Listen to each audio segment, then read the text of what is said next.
So if we were to consider the energy in a spring, in any condition that it might be. So if I had um, the spring hanging in a relaxed position, so we could call this the equilibrium point.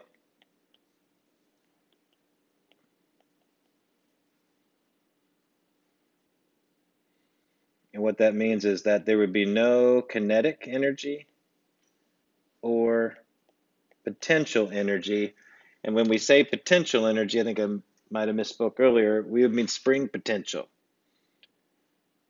Gravitational potential could also be something that we do if this is hanging above ground, but if it's a spring on its side, which we'll get to as well, then that wouldn't work. The gravitational potential would be zero at all times on a level plane. So for us, when we say potential energy, we mean spring potential, since that's the nature of the system we're dealing with. So that's, state one of this spring, but if I let it fly, so to speak, then that spring's going to get stretched out.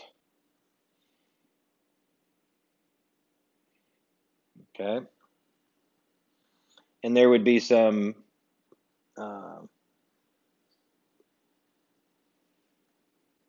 change in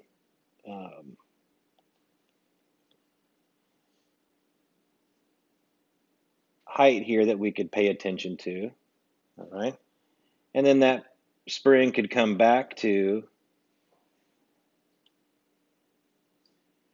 that equilibrium position again. All right. In fact, here, if the speed is zero down here in pink, so at this moment where it goes to its max stretch, at that instant in time, the speed would be zero, and it would be spring potential only. So all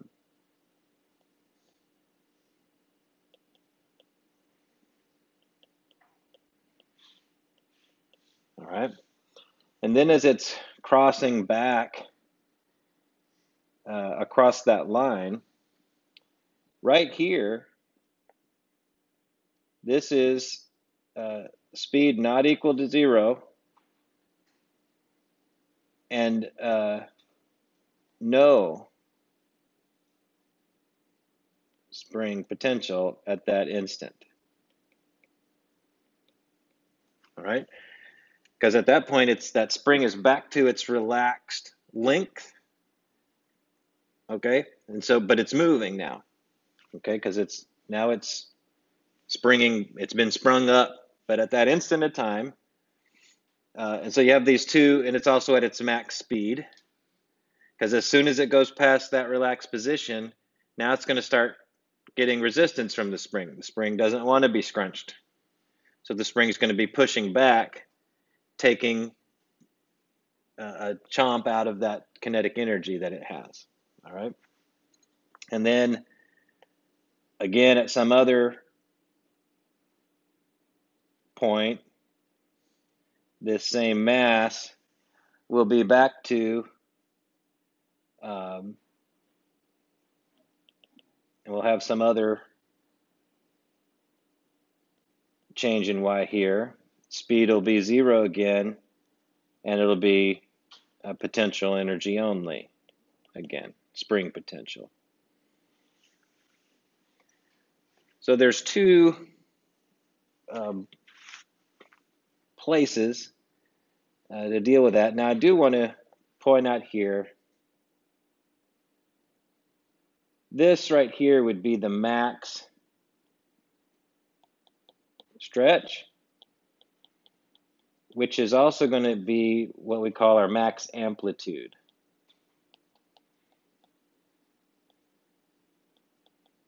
If you remember from your trig or pre-calc days, we just amplitude of these curves have an amplitude, meaning height above midpoint or half the total distance between high and low points of the graph, and we call that A for amplitude, and it's going to be your Y max value, plus or minus. All right, we just deal with the magnitudes there. All right, so let's get to thinking about energy. So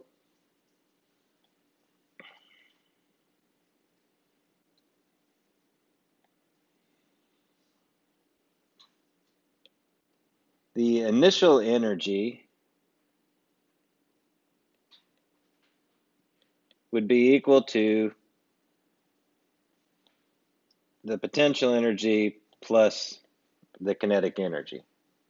All right, so initially we have some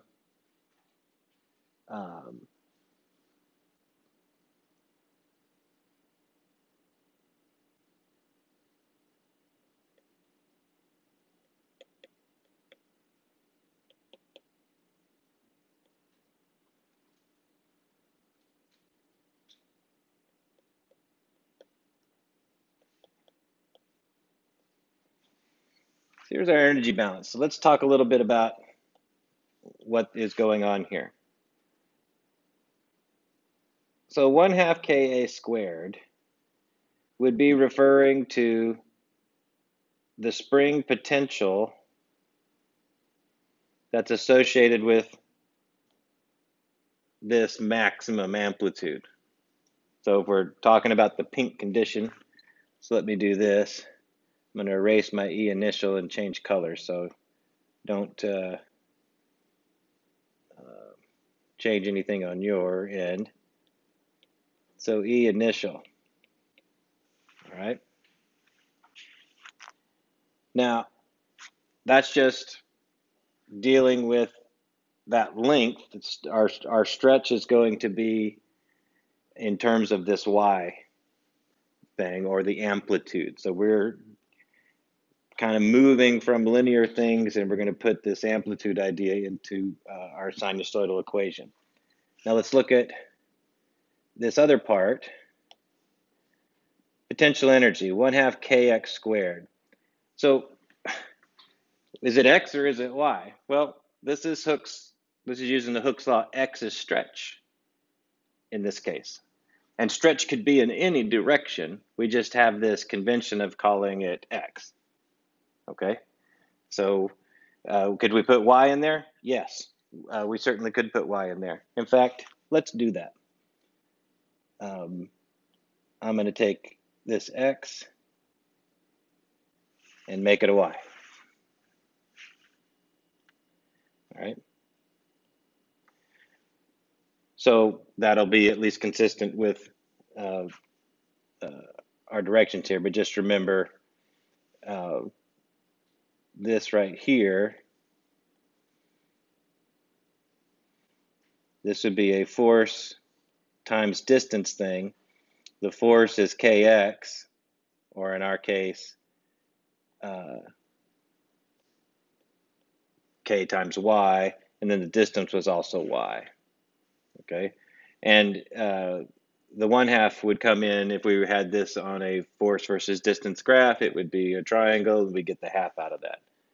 So just kind of taking us back a little bit on how we got to the energy version of that equation.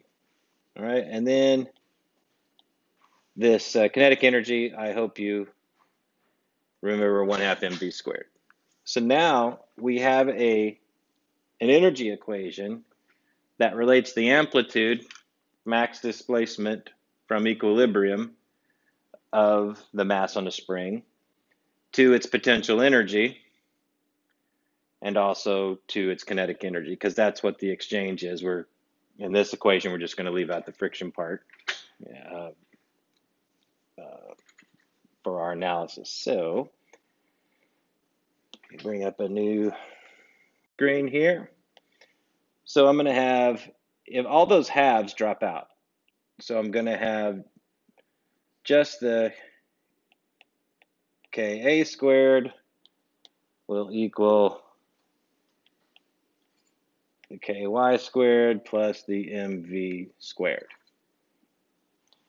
And what I want to get here is an equation for the speed. All right, just because we can.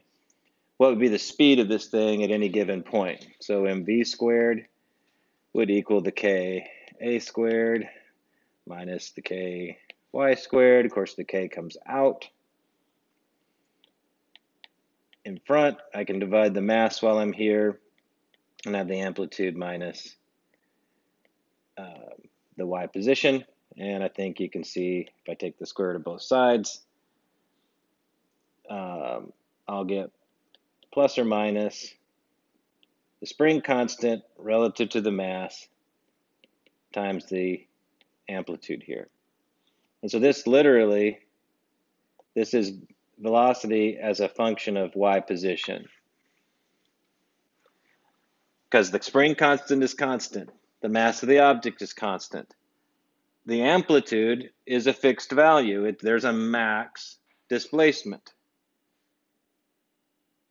And it's going to be up by up one amplitude or down one amplitude. That's the max change in position that it can undergo. And then it'll always have some y position relative to that amplitude. Okay, so we get this nifty little speed equation. All right. Now, let me remind you that Hooke's law said that the force on a spring is a restoring force, meaning so it's opposite, and it has this structure of kx. We did that in lab. It's in every textbook in the galaxy. That's Hooke's law. Okay? But this thing also has to equal Newton's second law. If that's the sum of forces, it has to equal ma. And what that means for us is that the acceleration will always be minus k over m times, and what we could do in this case here, since we're dealing with the y direction, you can change that x to a y. Okay, and we'll have this formula for acceleration.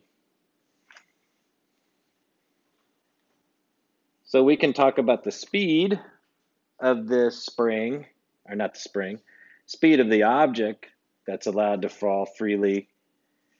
Well, not entirely freely because the spring is damping its motion. So when we say damping, we mean something that gets in the way of a fundamental force. So the spring is something that damps the motion of the mass on the spring. Okay, so throw water on the fire. It's something that diminishes it. That's what we mean by damping.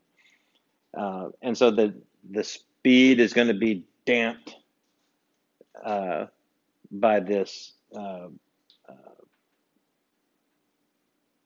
the features of the system, namely the spring constant. Of course, these equations assume no damping, right? These are ideal because we didn't put anything in here about friction.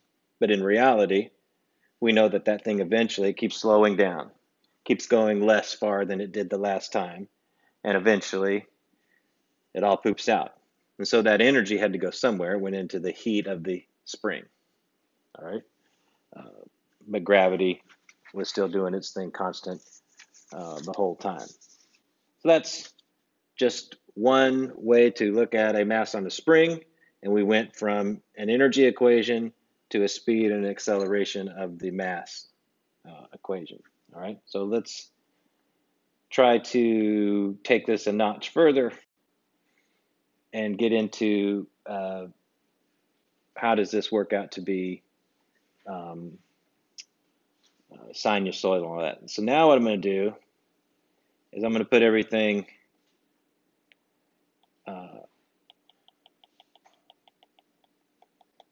on the horizontal. Okay. In fact, let's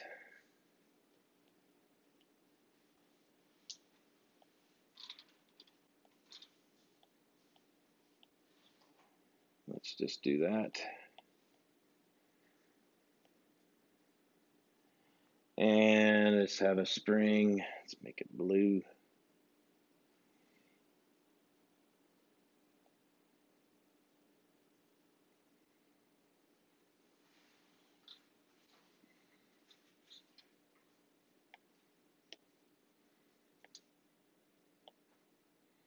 So here's our mass. And we'll have our equilibrium position be here.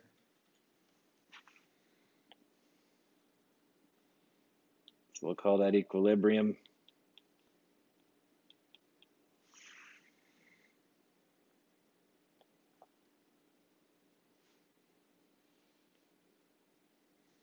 Need to make this a little bit bigger. And so now let's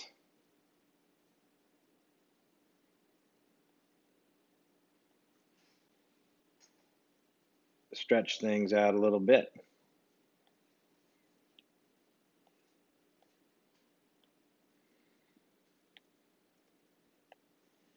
And so we can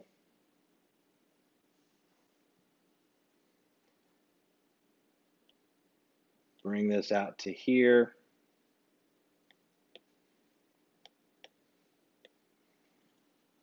And this will be some new position that it's at. That was a pretty lousy line. And here we could just say that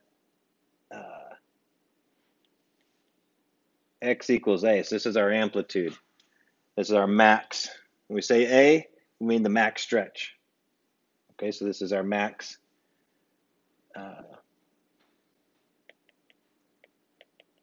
max stretch point out here. And then we could bring things back to the other side.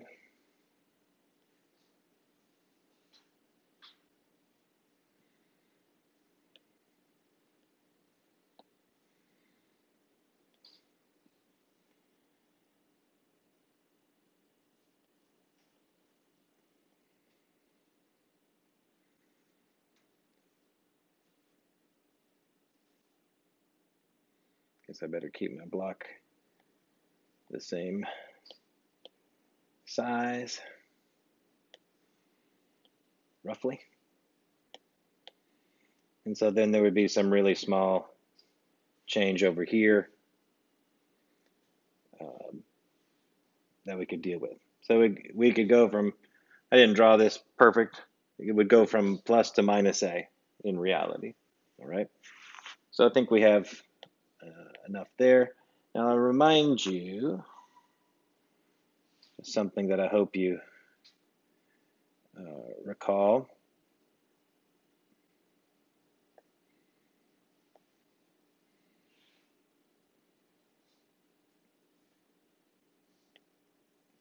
In the past, you had a unit circle that you would have dealt with. So what we're going to draw here, this is called a phasor diagram. And it's a phase, it illustrates the phases, trigonometrically speaking, of the motion of something. So if we were to imagine, you know, the mass here, so let's do this instead of, all right, so if we imagine our mass here, all right, moving, and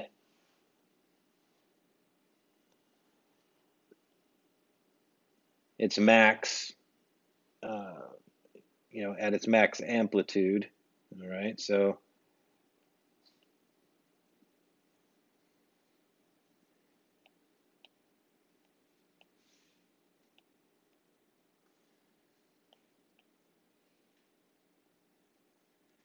it would go through some angle, all right, as it travels. And there would be some distance x that it would have going for it. Now, here, this is at time 0, so it'd be our starting point for that motion, and then there would be some sort of angular speed. All right, so this, if you remember, at least I hope you remember, it's one of the things that happens is if you have motion around the unit circle, if you could peel that off, you get your sine curves. I know that was part of your coursework. All right, someone asked you to reach back into the memory bank and go, oh, yeah, if you peel the unit circle off onto an XY graph, you get some sort of sine curve looking thing. All right. And so we have this sort of motion. I want to remind you that your angle theta will equal the speed times time. So theta is a distance, it's a displacement, a position, speed times time. So the length that you go, it's an angular length, so to speak, as opposed to a linear length. So if the linear change of position is speed times time, then an angular change of position is an angular speed times time. We've done this a couple of times already as well. All right. And in fact, if we were to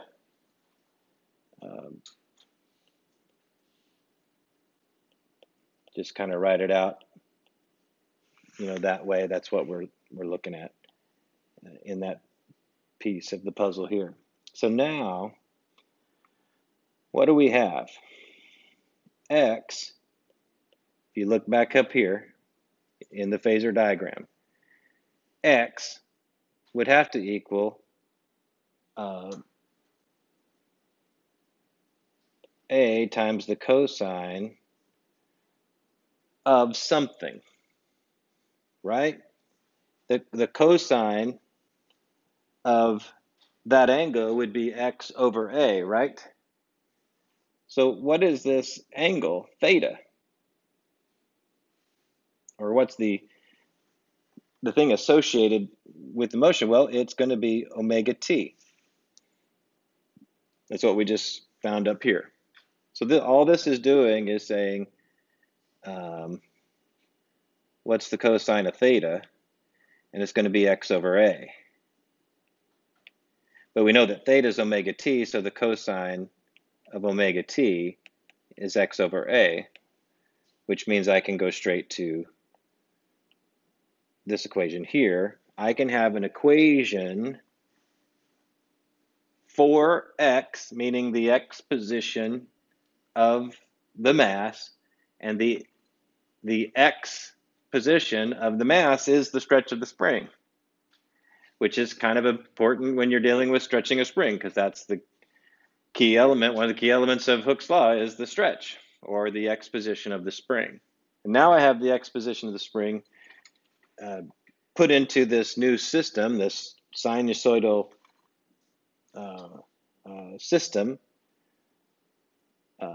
for harmonic motion. So harmonic motion means it goes back and forth between two maximum endpoints, which is what a sinusoidal function does. All right.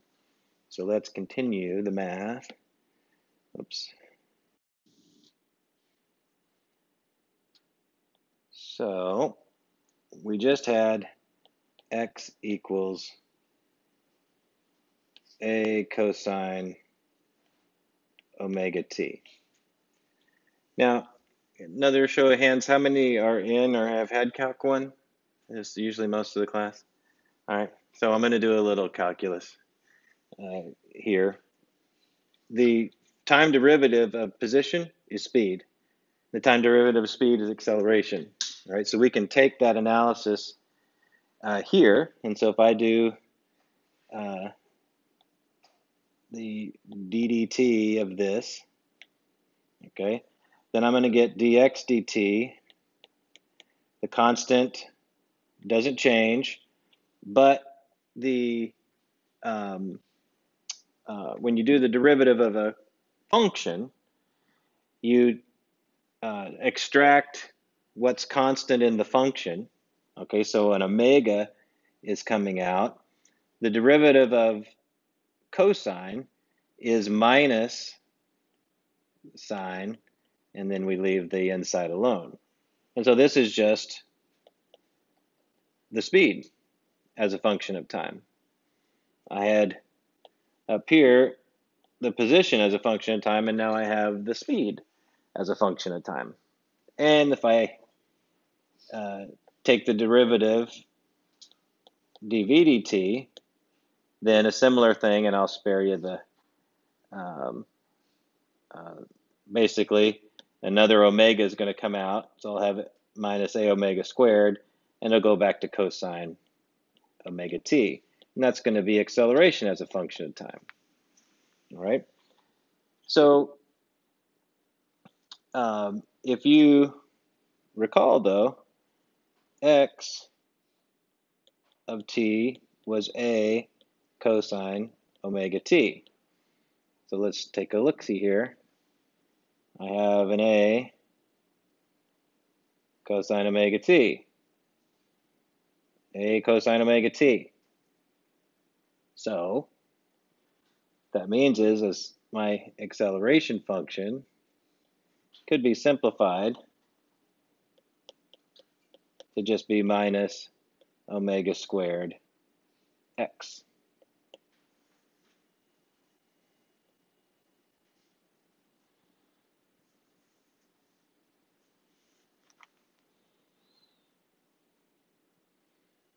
So calculus, the mathematics of change, how the change in the change goes. But wait, there's more. I wish I'd scrunch this over to the left, but I'll have to use some space up here on top. So it is the case that omega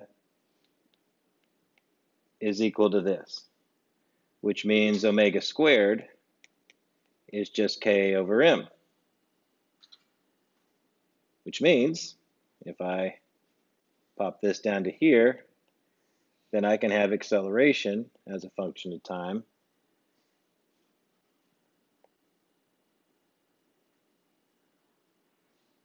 could just be minus k over m times x, which is what we just found on the last page, except it was in the y direction. So the purpose of this, if I take the mathematical analysis of that equation in trigonometric land, I can keep working it back and I get the same thing that I got by an energy calculation. Okay, so this is one of many layers of the process called science, which is one of many objectives in the course, is we have multiple ways to obtain the same thing. So we've done that a whole bunch.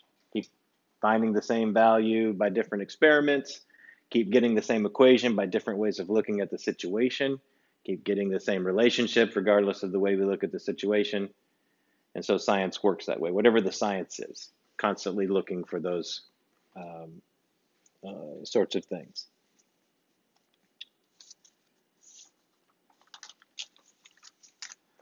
All right, some examples. How does this stuff get used?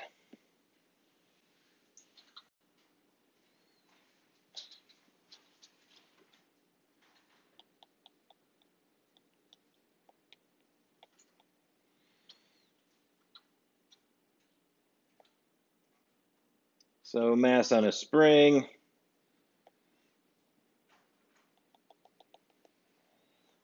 Let's say that we have 10 centimeters of stretch going on here. Let's say this spring is 1,500 newtons per meter. The amplitude is 0.1 meter, and the mass is 4.2 kilograms. Just because we can make up numbers. All right. So what would be the speed at the equilibrium point. So I've stretched it, meaning potential energy was added to the system, to the spring mass system. And when I let go of this mass, it will go up. And when it goes past the equilibrium point, it will have a maximum speed. What would that speed be? So energy in equals energy out. So 1/2 Ka squared, meaning amplitude, which is equal to the max displacement. Okay, so it's just spring energy for relative to Hooke's law, but the length is going to be amplitude. And that's going to be 1/2 Ky squared. That's going to be that stretch, that 10 centimeter stretch, plus half mv squared. So we already did this. We have an equation already. V would be plus or minus K over M times A squared minus Y squared. We developed that equation a few times ago. So at equilibrium, okay, you have 0 for your stretch of the spring, all right? And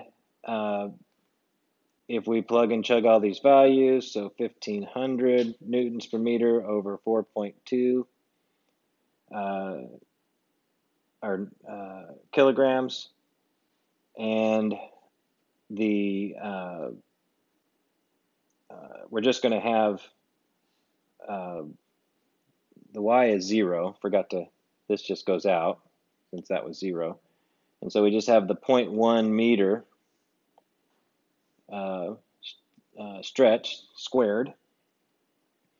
And so this will boil down to plus or minus 1.89 meters per second. Notice that it has to be plus or minus for 2 reasons. If it's going up, it's plus, and if it's going down, it's minus, and the square root symbol says that it's plus or minus. So the math actually matches the physics in this case, because it could be an up speed or a down speed, depending on where I put that much 0.1 meters, so to speak, of spring potential in it. So, yay, now we know what its speed is going past this point.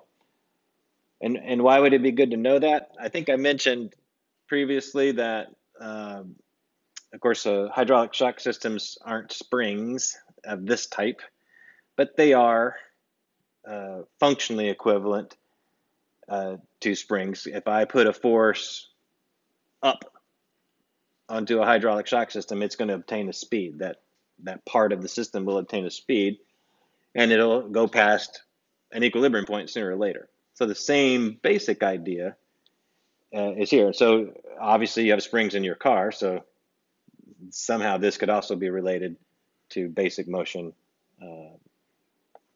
in a car. All right, so let's section this original part of the problem off. And what other sorts of questions could we ask? Well, what's the speed when y equals 10 centimeters?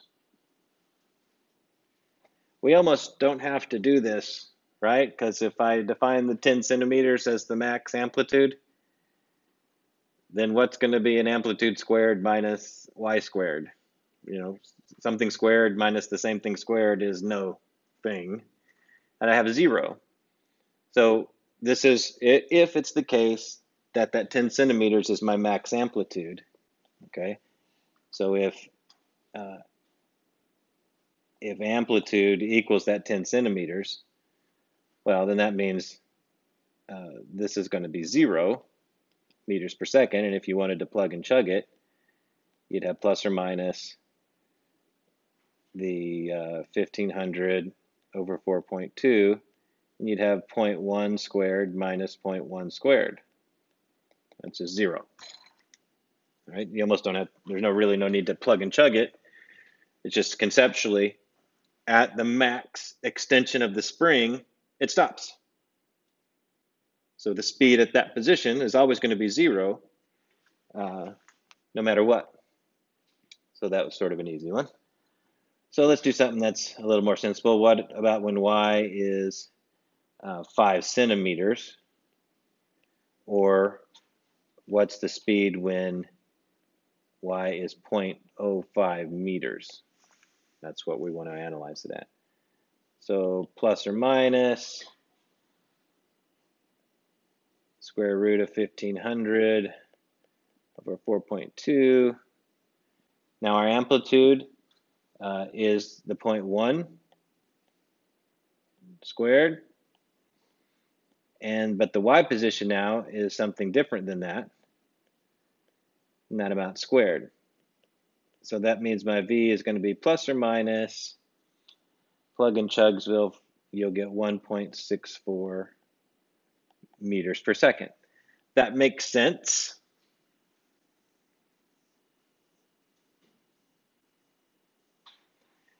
The speed at the equilibrium position has to be the biggest speed. The speed as you go towards either extreme in the stretch of the spring has to be smaller than the max speed. In fact, because you're going from a max speed at the equilibrium point, I'm sorry, a minimum speed at the, I'm sorry, no, right, a maximum speed at the equilibrium point to a minimum of 0 at the full stretch points. So 0.5 centimeters is on, it's somewhere between max and 0. So remember, max extension is 0 speed. Max speed is 0 extension. Just flips of each other. All right, and if you just imagine something on a spring, it's not hard to reason that, well, any speed that's not at equilibrium and not at maximum amplitude has to be between 0 and max speed. And here this is, so it at least makes some sense. All right.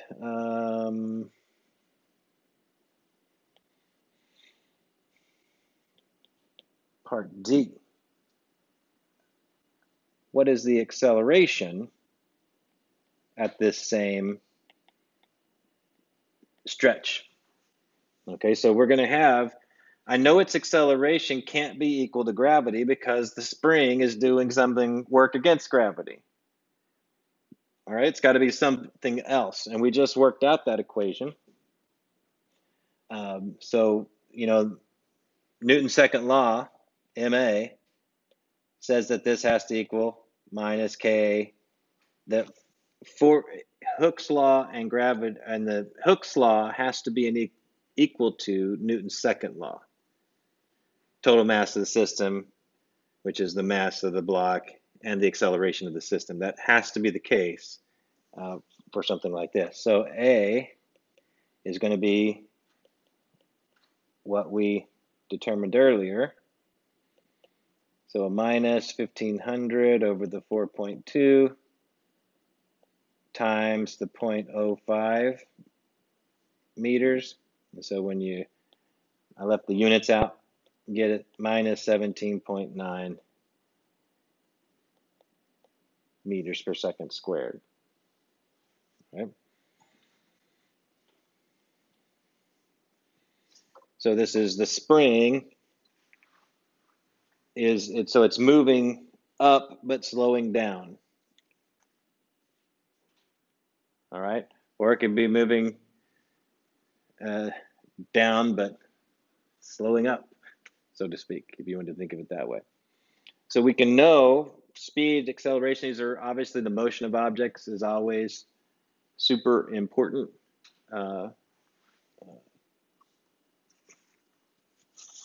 For physics, that's kind of all we deal with, is how things move and why they move. So that's one example. How would this get applied? That's one way it would get applied.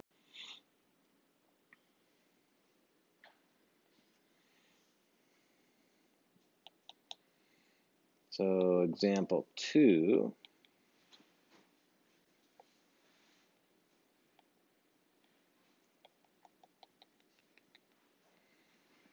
Another mass on a spring.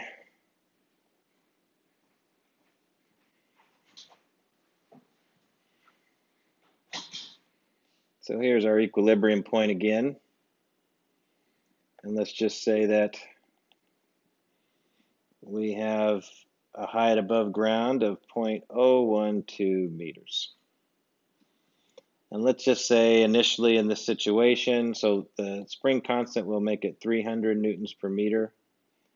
Initially its speed is 0.3 meters per second and the mass of 0.15 kilograms. So just some numbers to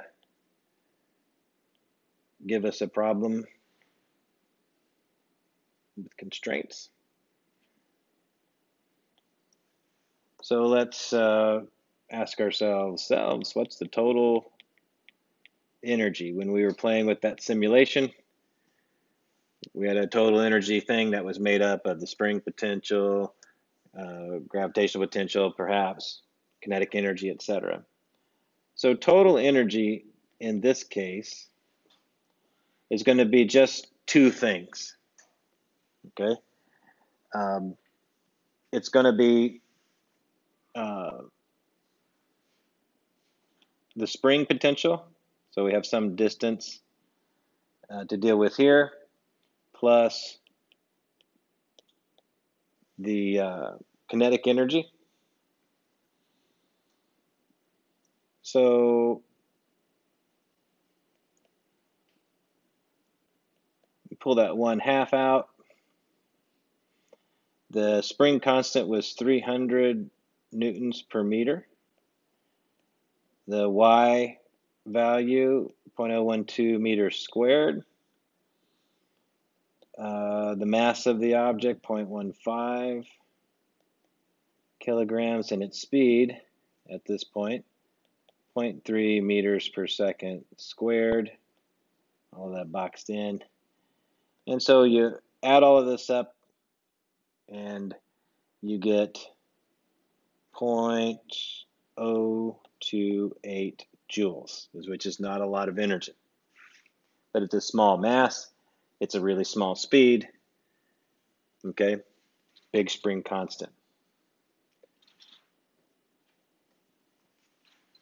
Now, this is one of those points where I sort of look forward to the second semester, especially for the life sciences students, people that are going to have anything to do with biomedical kinds of things. And I've threatened before, and it will come true next semester, we will spend almost a whole week, pretty much a whole week, paying attention to the optical tweezing of DNA. DNA molecule, as you probably know, is a helix, which is basically a spring. Your DNA molecule actually has a spring constant. It is like, I think it's less than 1 piconewton per nanometer, like 0.3 or something like that. And it actually undergoes Hooke's law forces. So every time DNA gets manipulated, transcription process obviously has to stretch open a part of it, copying, these other molecular machines come in and start doing whatever. That takes energy. Where does the energy come from in biology? Enzymes, right? Pretty much. Those are where you're getting your energy coming, or those are the things that are unlock ATP and all these other things you get. So it takes energy. It takes literally spring energy. So Hooke's law is a big deal for genetics, whether geneticists know it or not. I'm sure they do. They kind of go through a little bit of schooling to become geneticists. And it's a pretty quantitative sport, if you will. And so these things are important because, and so just think of a drug therapy or a gene therapy. You're putting energy into the system or taking it out when you do these sorts of things. And so that means that's why do you take chemistry? Well, guess what? These compounds that you mix, they're energetic, so to speak. And if you put them into another system, there'll be an energy exchange, and it's either the one you want or it ain't. It blows up in your face or it does what it's supposed to do. So don't you think it's important?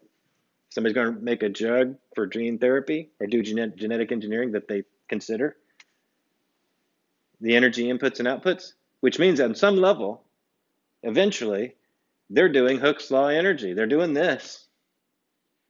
Okay, it's not a mass on a spring, but it's the equivalent of it. And there's actually papers that we'll go through that week, research papers, where at that point in time, you'll be able to go, oh yeah, it actually mentions Hooke's law. It shows some of these equations. It also shows some of the new stuff because we use electricity and light to do the spring manipulation. It's not like we put a pair of tweezers on DNA, all right? But we call it optical tweezing because we use light, electricity to control the force values that literally stretch the molecule. Okay, so that's the application. Where does this pay off? Optical tweezing of DNA. And by the time you're old, if I'm lucky, they would have come up with things that I can just swallow the pill and it goes in and alters my genes and whatever else and prolongs my life even farther than it would be prolonged today. And they call them lab on a chip. That's one of the bleeding edges of the technology, biomedical technology. And it uses first semester physics, first and second semester college and university physics concepts and skills. So this stuff here, if you get onto that thing in genetics, this will come up again, not exactly this way, but it will.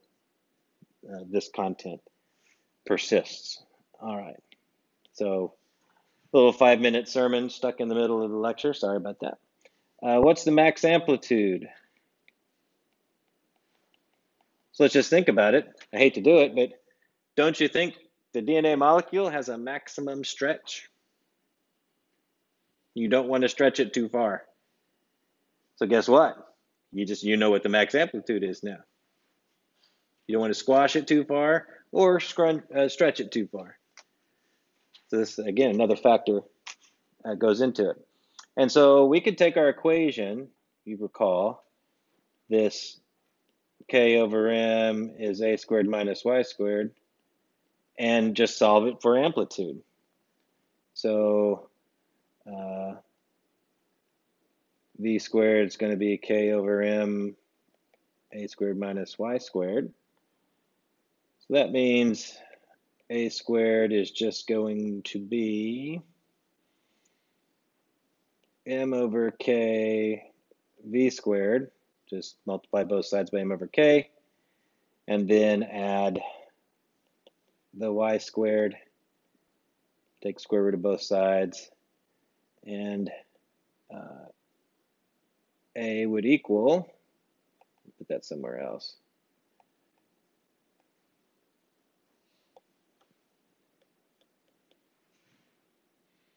So we could put our 0.15 over the 300.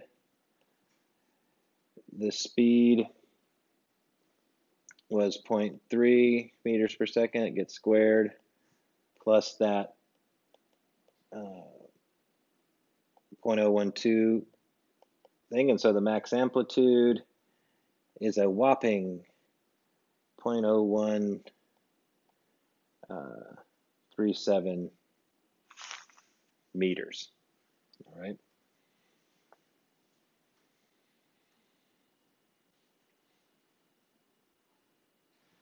So one thing to consider here is, I'm just going to keep trying to tie it back into something that matters for the group. Let's get back to the DNA. So when it comes time to do transcription, some region of the DNA molecule gets kind of stretched out a little bit. All right. And so there's some minimum spacing that's required for the things that come in and do that copying process. All right. So we could imagine, well, maybe the amplitude here is going to be some multiple of that minimum spacing required for this to even work.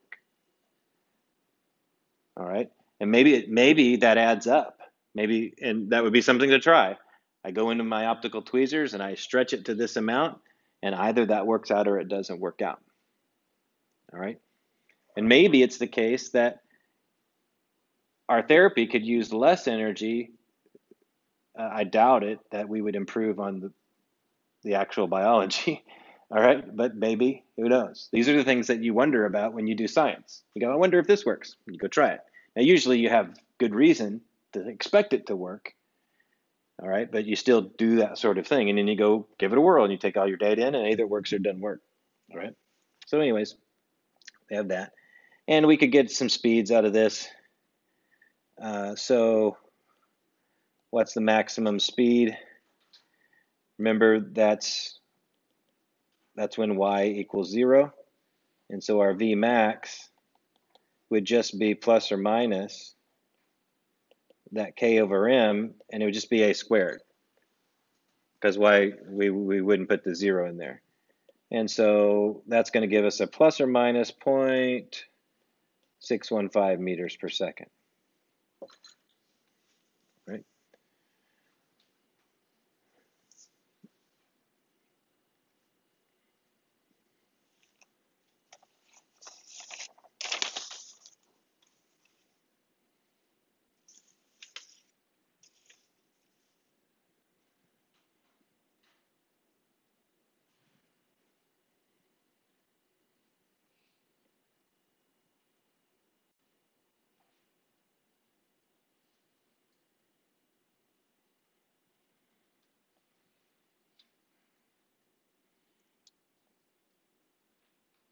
Let's switch our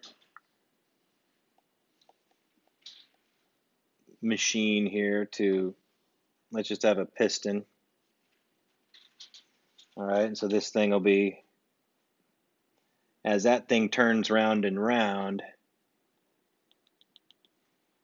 it causes the piston to go up and down through some equilibrium point. So here's our equilibrium point. We would have an amplitude, say, of 5 centimeters. And down here the same way. Our amplitude here, minus 5 centimeters. And so one complete cycle of this thing, you know, we would go up here. That would be one part of it. That would be the next part of it. We'd come through here, have our third part of it. You know, because so there's 4 parts to this motion, and each part has the same displacement. You can go up, down, up, down, up, down. All right. So this is our basic situation. Let's say that the frequency that this thing oscillates at, we'll call it 20 hertz. Now, I haven't introduced, well, a little bit of frequency. We dealt with circular motion. So frequency meaning how many times does it go through this period, okay? And by period, we mean total time. And one of the things that would have been in your trig class, and we dealt with it briefly in circular motion, is that your total time for a cycle is 1 over the frequency of oscillation. And so 1 over 20 is 0.05. So the period of this piston is 5/100ths of a second. That makes sense. Pistons typically move kind of fast. If it's a motor, you know, it's hard to see it. You know, you just see in a blur, really, okay? And so this is a sensible piston situation that's moving pretty darn fast, okay? So there's the basics of our situation. So I can section this off. So part A here. What's the time at y equals -5 centimeters? Meaning, what's the time when because to get to -5 from the equilibrium, it goes up, back to equilibrium, and then down to -5. So it goes 3/4 of the journey in displacement and time. All right. So that means that the time has to be 3/4 of the period. Okay, so 3/4 of 0.05, and you get 0.0375 seconds. So this is one of the nice things about pistons. They have a very easy to detect amplitude or max stroke, if you will. Anybody here Motorhead? Know how to fix motors? Not me. I know how to take it to the mechanic. That's the safe thing. All right. I know just enough about mechanicking to get it halfway solved and then be lost. All right. That's what I know. All right. So back in the day when I was a teenager, it was easy. I could look in my engine and there was a carburetor, and I would turn the distributor cap and shine a light on it, and it was really simple. Now you look at it and it's like, what?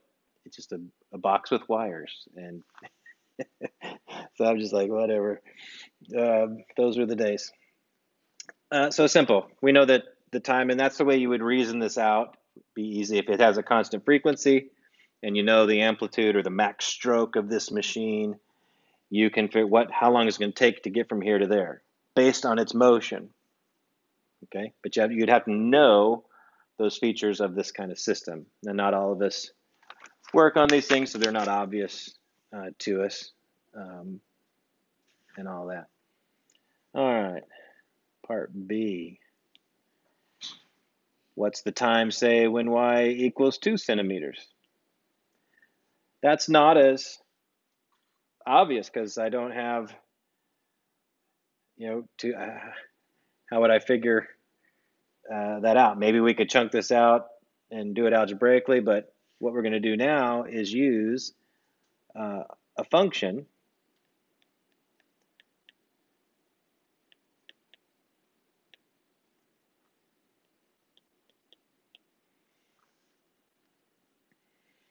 So we had a version of this earlier. The motion of anything that's oscillating between two fixed endpoints is harmonic motion. That's the big fancy jargon for motion that's going between back and forth, up and down, between two fixed endpoints, or sinusoidal. So harmonic is synonymous with sinusoidal. Harmonic is synonymous with oscillating. All of these terms are synonymous terms. So everybody here is going into a science of some sort, and all of the sciences have jargon. Okay, so the jargon in biochemistry will sooner or later deal with oscillating or harmonic, whereas the jargon in, say, pharmacy won't. But you're going to have your own jargon, and you've got to learn how to distinguish, remember, et cetera, these terms. Or just recognize that that term is synonymous with yours. Okay? So anyways, enough on that. So we could plug and chug on this one. So the y position over the amplitude would just be the sine of that angle. Okay? And that means this is where you were supposed to remember your inverse functions. So the inverse sine, all right, of these things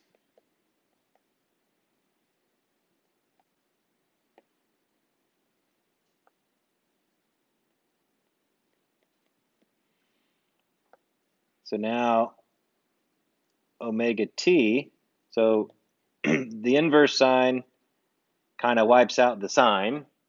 The inverse of a function undoes the function. And the omega t would just be the inverse sine of y over a. I just want to pause for a second before we finish the deal here.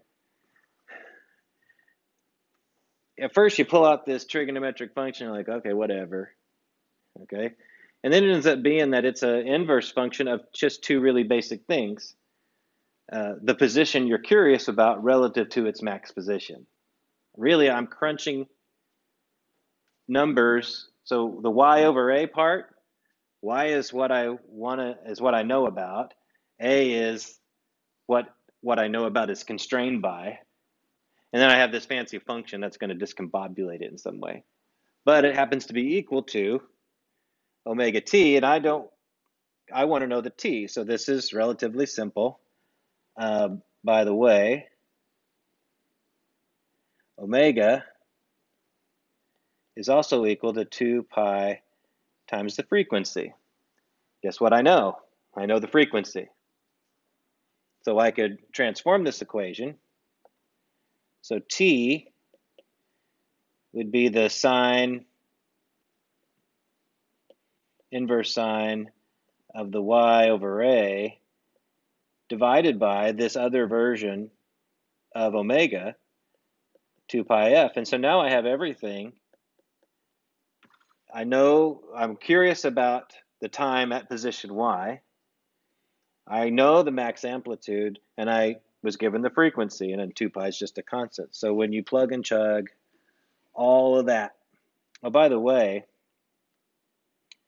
I'm going to go ahead and write this out. 2 pi times 20 hertz. When you do the sine, the inverse sine of this y over a, which was,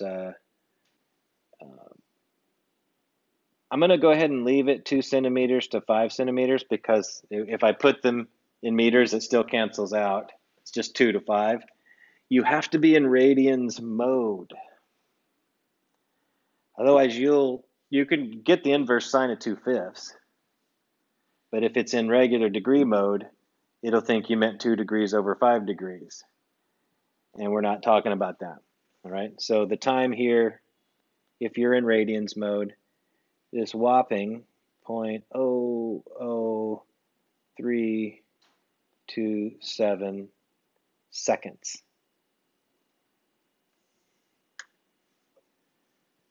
So why would something like this be important?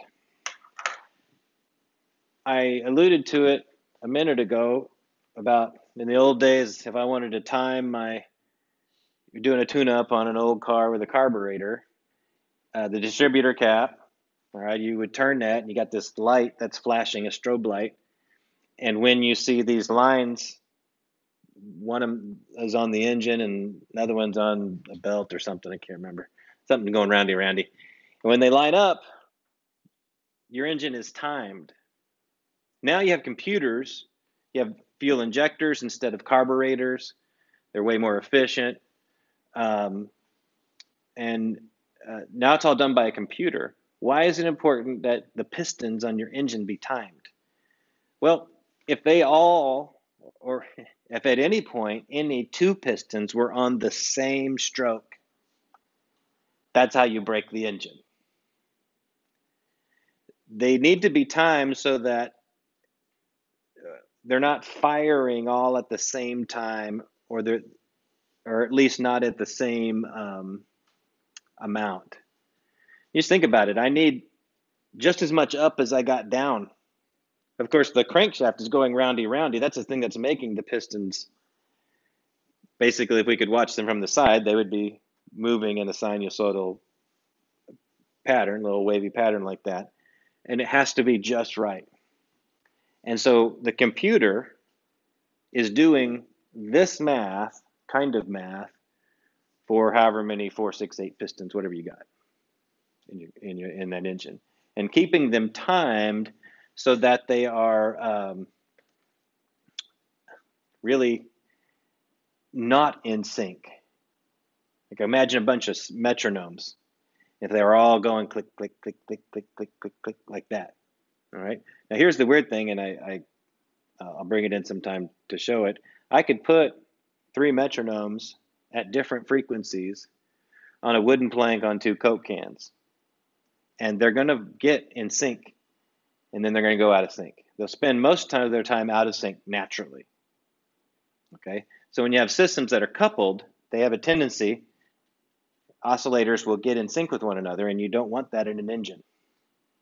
You want them to stay out of sync so that they're timed properly.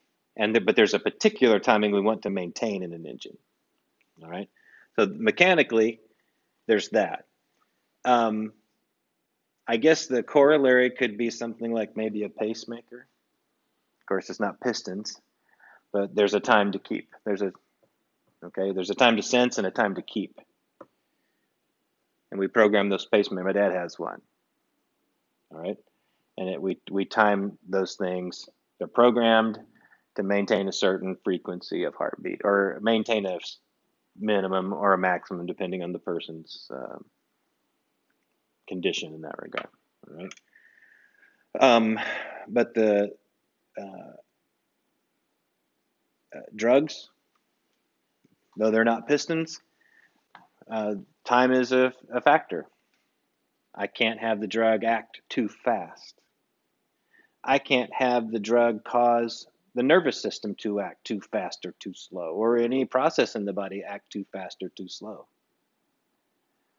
All right. So if you're dealing with muscle action, which is there's a buildup and a discharge, sodium potassium exchange. Takes time. You want it to be timed properly. How do I make it? If it's not doing that, how do I make it do that? How much potassium do I need versus sodium? Why do people with COPD and heart problems take sodium and or potassium? Why do they do that? Because something's out of whack. And so there's a lot of things that pile on to how we time these things properly. And so that the magnitude of those exchanges is what we need to get the force action that we're looking for. So all of this stuff, and the action of a heart, that's a sinusoidal function. Yep. Going back, blub dub, blub dub, blub dub. All right. So that's good enough.